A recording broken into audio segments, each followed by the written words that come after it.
Ahead of the meeting of Canadian premiers this week, BC Premier Christy delivered an ultimatum to Alberta. Give us more royalties for the Northern Gateway pipeline or we won't support it, something Alberta Premier Alison Redford has refused to do.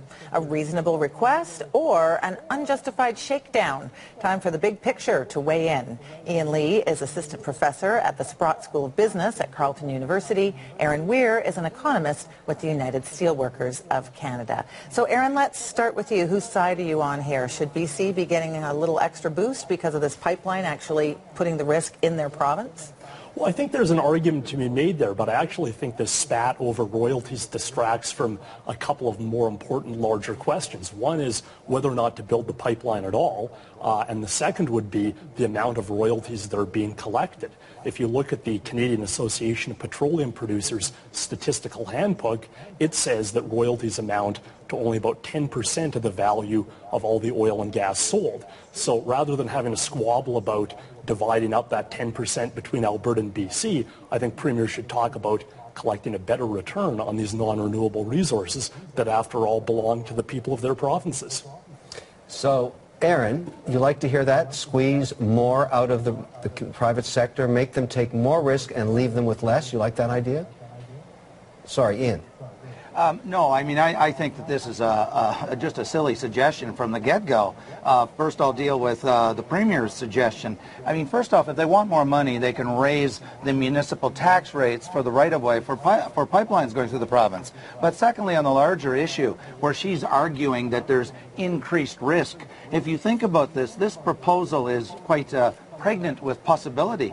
For example, if Erin was living in Saskatchewan and he and others from Saskatchewan came to Ontario, we could maybe charge them a fee for coming into Ontario because there's increased load on the transportation system, greater risk of accidents, that sort of thing. So I mean, when you look at those ideas, you realize how silly they are. But in terms of Erin's issue, well, you know, this is a very high-risk industry. It's very capital intensive, it's very high tech, and the last thing we want to do is be trying to kill the golden goose that is laying all of these golden eggs. Well, I'm just proposing to collect a few more eggs, Ian. I mean, if you actually look at this Canadian Association of Petroleum Producers handbook, which is the industry's own data, what it shows is that the revenues far exceed their operating and capital costs. So there's a lot of sort of excess profit left over that should go not to the companies that extract the resources, but to the people that own them.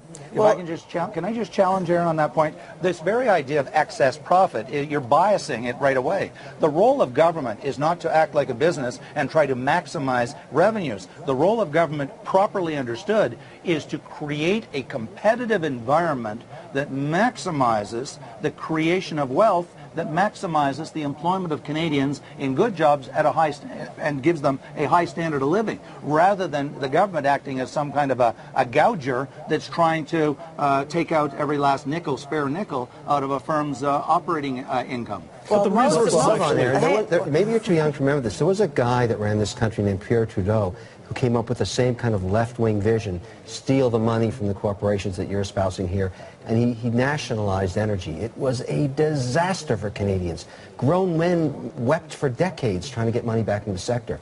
Surely you don't want to do this. This is just a really bad idea.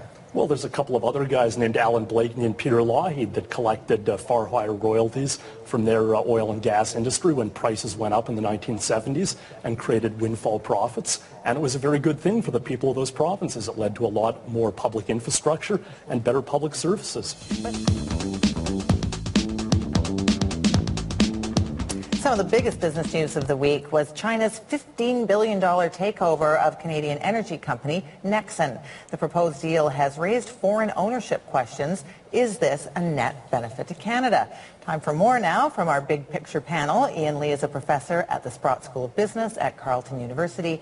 Erin Weir is an economist with the United Steelworkers of Canada. So Ian, what do you think? Is this deal a win for Canada? I'm going to do the famous on the one hand this, on the one hand that. I want to state that we need more foreign capital in Canada. We are a huge country, second largest on the planet Earth, spanning 25% of the northern hemisphere with a very small population and very large infrastructural and investment requirements. And in foreign investment, we have known for 300 years of practice, theory and practice, is an unalloyed good for the Canadian economy. Now, having said that, this is a state-owned investment company. This is an SOE. That is what we call in Canada a crown corporation. And crown corporations or state-owned corporations are basically cheating. And I mean by that they have an unfair competitive advantage. They don't pay taxes, they get their capital at a below market interest rate, and thirdly, if they lose money, the government of China, or Russia if it was a Russian company, would simply absorb their losses. So they have a very unfair competitive advantage, and the playing field is not level, and we need to address this in upcoming revisions to the Investment Canada Act. So Erin, what do you think? Let these Chinese buy it up? I say yippee-i-o-ki-yay, bring in the cash.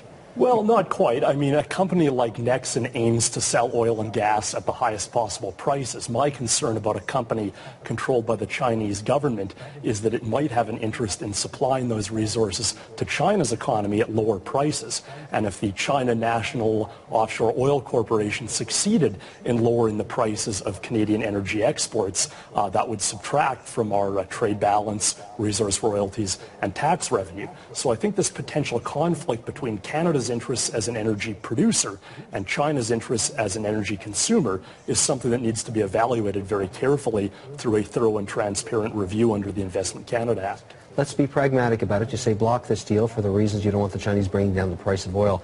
What about all the spin-off benefits of a very healthy company with all this capital coming in? Jobs for Canadians, standard of living for their families, tax revenues, royalty revenues for us as a country, and further development of these very expensive capital-intensive projects with unlimited cash from the Chinese. Can't you balance that in your view and tip it towards the side of what's good for the economy, which is let the deal go? Well, I think that's the whole reason why we need a much more open and transparent Investment Canada Act process to evaluate all the factors that you just mentioned. One interesting note, though, is that a lot of the promised benefits of this deal are very concentrated in one province. I mean, it's Alberta that stands to benefit from Calgary being the North American headquarters of this Chinese company. But actually, a lot of Nexen's assets are in other provinces, in particular the province of Saskatchewan, which doesn't stand to gain much from Calgary being this big headquarters, but will face the risk of this Chinese company underpricing provincial resources. Well, we have to wrap it up there for now. Thank you very much, both Erin Weir and Ian in Ottawa. Glad to see you. Thanks for having us. Pleasure. Thank you.